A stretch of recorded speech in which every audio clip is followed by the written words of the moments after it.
Hey everybody, welcome into Sports Talk for You. My name is Aaron Bell. I am the host.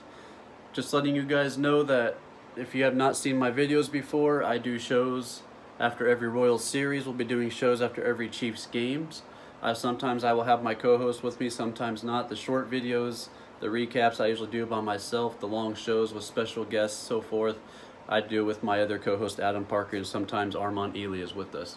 So before I get started with the Cincinnati Reds and the Kansas City Royals series, please hit the subscribe button to my channel for more videos and some past and present shows. Now, let's get started with the Cincinnati Reds and the Kansas City Royals. Split one game apiece. Kansas City Royals should have had this series. They should be on a 6-game winning streak right now, but instead, they've won their last 5 out of 6. The first game of the Cincinnati series was just greatly missed opportunities for the Kansas City Royals.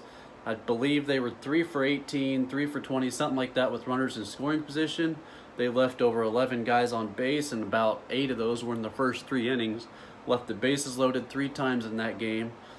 Ryan O'Hearn came so close to 2 grand slams in the series. One hit off the left field wall that ended up only being a single because of the base runners had to hold up and see if it was going to be caught. And then, of course, in last night's game, got robbed of a grand slam with the center fielder jumping over the fence to bring the ball back into play.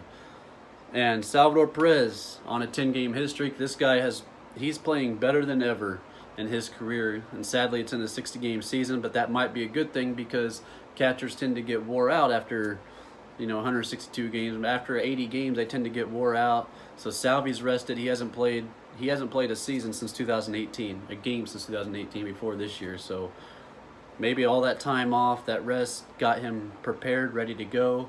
The guy is hitting lights out. Alberto Mondesi, something is wrong with this guy. His defense is good, but his offense is just miserable.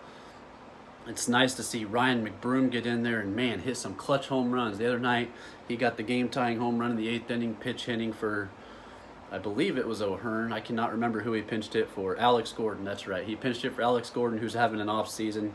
It might be time for him to hang up the cleats after this year, but we do love his defense. But nice to see these young guys coming up.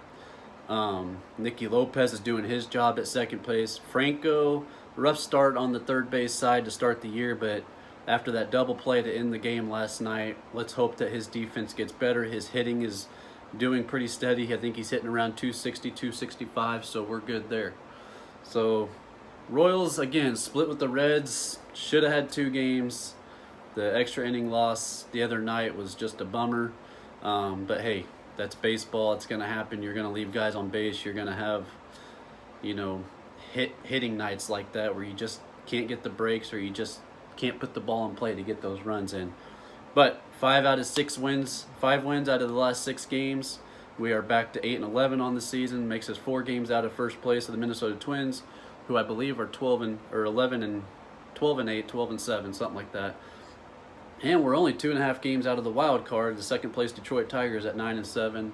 The Baltimore Orioles are right there in that 8th spot. So the Royals are not done yet. Just when we thought when they were 3 and 10, I believe, the fans, even me, thought the season was completely over. But let's not give up yet. This 8-11 team has really shown some strides lately, and these young pitchers, Josh DeMont, I mean, they're coming through. Brad Keller, excellent game last night. 6 shutout innings. Ian Kennedy almost came in and blew it. Scott Barlow almost blew it, but DeMont and Rosenthal shut the Reds down to help us win that game. So Brad Keller, Brady Singer, Chris Bubich, I mean, these young guys are really carrying this team along this year in pitching, so that's really good to see for the future. And hopefully we can get AC up here. And Matt Harvey's he's throwing an intra-squad game later tonight or tomorrow, I believe. So it'd be nice to get his experience in this bullpen too. So next series at Minnesota, starting Friday, August 16th. So August 14th, my bad. I got my dates mixed up. August 14th, the Royals at Minnesota for a 3-game series. If the Royals can sweep Minnesota back-to-back weekends, man, that'll be great. That'll put us a half game out of first place, depending on what Detroit does. So like I said earlier in the show, go ahead and subscribe to my channel for more of these recaps on the Royals series and for Chiefs games when fall football comes in less than a month. Thank you, guys.